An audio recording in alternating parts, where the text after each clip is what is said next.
¿Dónde surge la teoría del caso? La teoría del caso surge de los manuales norteamericanos para el litigio del proceso penal acusatorio adversarial,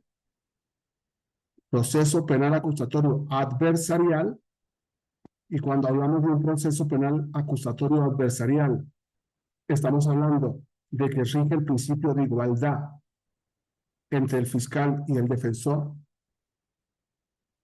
No el artículo 20, apartado A, fracción quinta, que habla del principio de igualdad procesal, que es totalmente distinto y que desgraciadamente nuestra jurisprudencia ya lo ha confundido, sino que analizamos el problema desde el punto de vista del proceso mismo. Y lógicamente, si nace en el modelo norteamericano, entonces es un modelo para jurados. La teoría del caso es un modelo para jurados. Y si es una teoría, entonces nosotros tenemos que entender, o por lo menos tratar de descubrir en el proceso mismo. Nosotros tenemos que trabajar el hecho.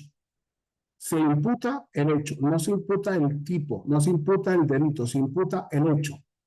Y solamente cuando se tiene claro el hecho, cuando hemos discutido el hecho, cuando hemos debatido el hecho, entonces analizamos la calificación jurídica del hecho. Y lógicamente, con la calificación jurídica del hecho, vamos a hablar de el análisis jurídico, hecho, concepto y valor. El hecho y el concepto y el valor, cuando alguno de ustedes estudia argumentación jurídica, la teoría de la argumentación jurídica nos va a decir, para poder discutir, para poder debatir, para poder hacer foro, tenemos que ponernos de acuerdo sobre cuál es el hecho sobre el que vamos a discutir, cuáles son los conceptos que vamos a utilizar y cuáles son los valores.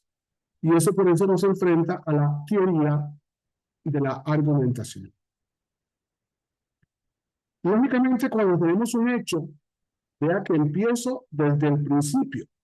Cuando tenemos un hecho, una calificación jurídica y una prueba, entonces estamos usando la misma estructura para la teoría del caso. Cuestión fáctica, cuestión jurídica, cuestión probatoria. Y lógicamente cuando tenemos un hecho, tenemos una prueba y tenemos un tipo penal, estamos hablando de una teoría del delito. Por lo cual entonces, lógicamente, con niveles distintos de exigencia, y sin que en Estados Unidos exista una problemática penal y una codificación penal, estamos utilizando y posiblemente podamos confundir y posiblemente podamos hacer lo que ya la primera sala y los magistrados de circuito han producido, una serie de jurisprudencias y de tesis sobre un concepto que no existe en la ley, en la Constitución y en ninguna de las leyes. Llama mucho la atención que podamos hablar de jueces y ministros constitucionales, porque están violando la Constitución. Pero únicamente cuando tenemos una imputación fáctica, y ahí es donde empezamos con la pragmática penal, cuando tenemos una imputación fáctica, a esa imputación fáctica le apegamos una imputación jurídica, y esa imputación jurídica nos lleva a una imputación probatoria, entonces estamos hablando de una teoría adjetiva y sustantiva de la imputación. Si escuchamos al doctor Herbert Benavente nos va a hablar de imputación concreta. Como todo el proceso mexicano gira en torno a la imputación, incluido la justicia para adolescentes. Y lógicamente entonces tenemos que entender que hay una realidad.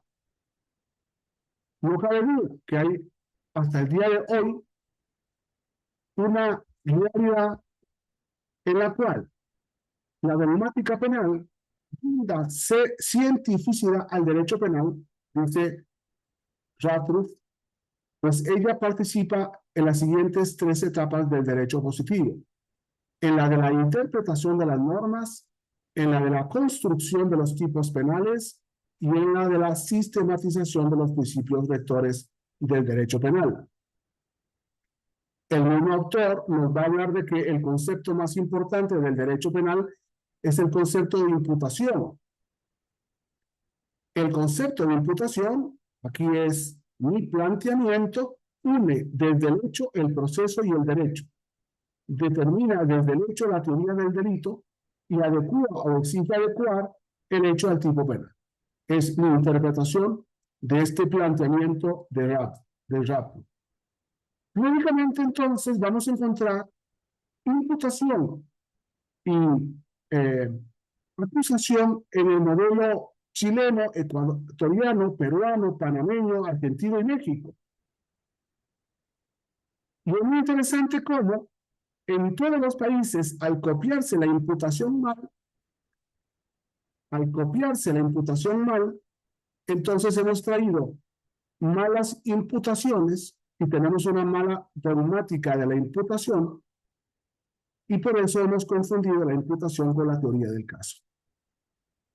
Es muy posible que podamos hablar de tres modelos distintos más otros tres modelos distintos desde el punto de vista del proceso. Modelo imputativo con imputación en el Ministerio Público, modelo imputativo con imputación ante el juez, modelo acusatorio con hechos en imputación, modelo acusatorio con hechos en la teoría del caso en juicio, y ahí estamos hablando del modelo norteamericano, modelo acusatorio con hechos en vinculación al proceso, ahí estamos hablando del modelo mexicano, y modelo acusatorio con hechos en la acusación, que son la mayoría de los países latinoamericanos. Por eso yo en el 2008, con la reforma constitucional, dije que en México teníamos que replantearnos también para adolescentes si en serio teníamos un modelo acusatorio. Porque en el modelo acusatorio, la litis se fija con la acusación que abre la etapa intermedia. En cambio, en el modelo mexicano, la litis se fija en la imputación y la acusación debe ser coherente con la imputación. Y entonces, por tanto, estamos rompiendo la estructura al modelo como se había considerado, como se ha considerado. ¿Por qué utilizo 3 y 3, 3 más 3? Señores, porque ya llevamos 17, 18 años de modelo acusatorio. Porque ya llevamos 25 años de reforma a la justicia para adolescentes. Son muchos años. Son abogados de 32 estados, jueces de 32 estados, defensores de 32 estados, asesores jurídicos de 32 estados, universidades autónomas en los 32 estados, miles de institutos y universidades privadas que se han creado después de las reformas constitucionales, como para, luego de tantos años, seguir copiando normas malas, procesos malos, procedimientos malos. Y seguir hablando de una teoría del caso que nunca ha existido durante estos 25 años de justicia para adolescentes, durante estos 18 años de modelo acusatorio. Y a pesar de las reformas, no existe la teoría del caso.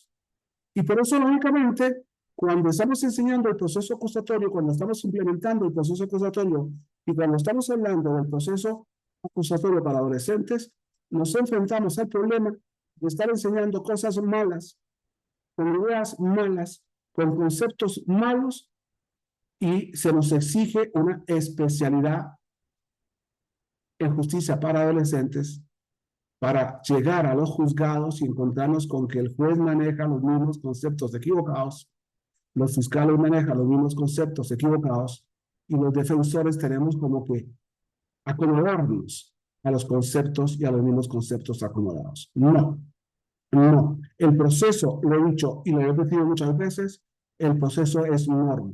¿Qué dice la norma? No podemos andar inventando. Ni rolándonos de otro país, ni inventar. Muchas gracias.